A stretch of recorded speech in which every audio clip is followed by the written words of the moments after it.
BNP মনে করে সমাজ সংস্কারকের ভূমিকায় বা ভূমিকা পালনকারী ইমাম, খতিব, মুয়াজ্জিনগণ যারা আর্থিকভাবে পিছিয়ে রয়েছেন তাদেরকে অবশ্যই প্রয়োজনীয় আর্থিক সহায়তা প্রদান রাষ্ট্রের দায়িত্ব।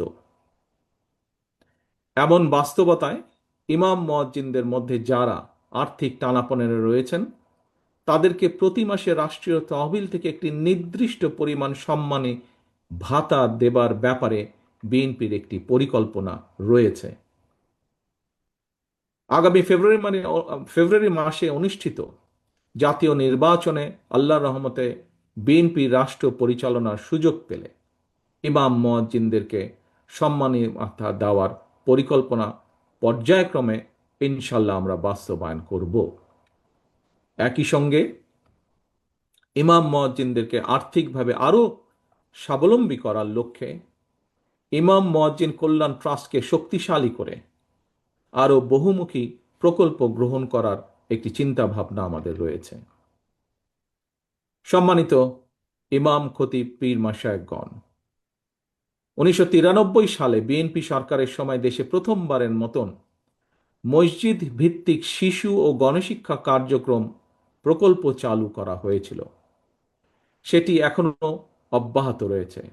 এর পাশাপাশি আগামী দিনে দুর্যোগ প্রতিরোধ কার্যক্রম সহ দেশের সকল জেলা, উপজেলা এবং স্থানীয় ভিত্তিক উন্নয়নমূলক কার্যক্রমে ইমাম মুয়াজ্জিনদেরকে কিভাবে সম্পৃক্ত করা যায় এই বিষয়টি নিয়েও আমাদের মধ্যে কর্মপরিকল্পনা রয়েছে।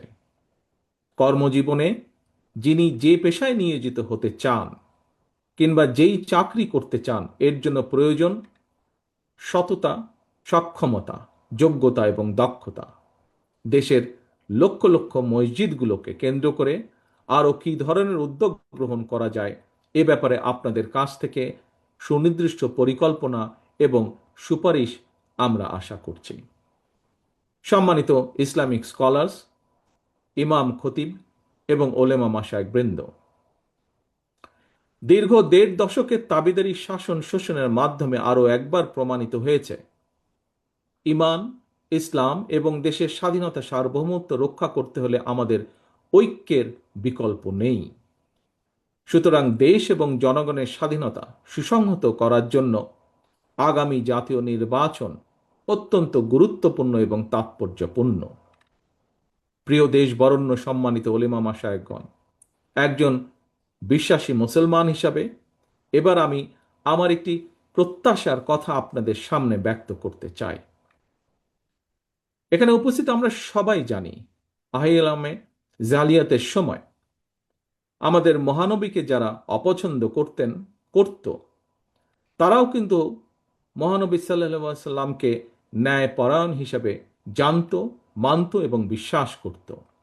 মহানবীর ন্যায়পরায়ণতা নিয়ে মুসলমান, অমুসলমান, বিশ্বাসী, অবিশ্বাসী কারো মধ্যেই কোনো সংশয় ছিল না। মহানবীর সেই ন্যায়পরায়ণতার আদর্শ সমুন্নত রেখে রাষ্ট্র এবং সরকার পরিচালনায় বিএনপির মূল মন্ত্র হবে ইনশাল্লাহ ন্যায়পরায়ণতা।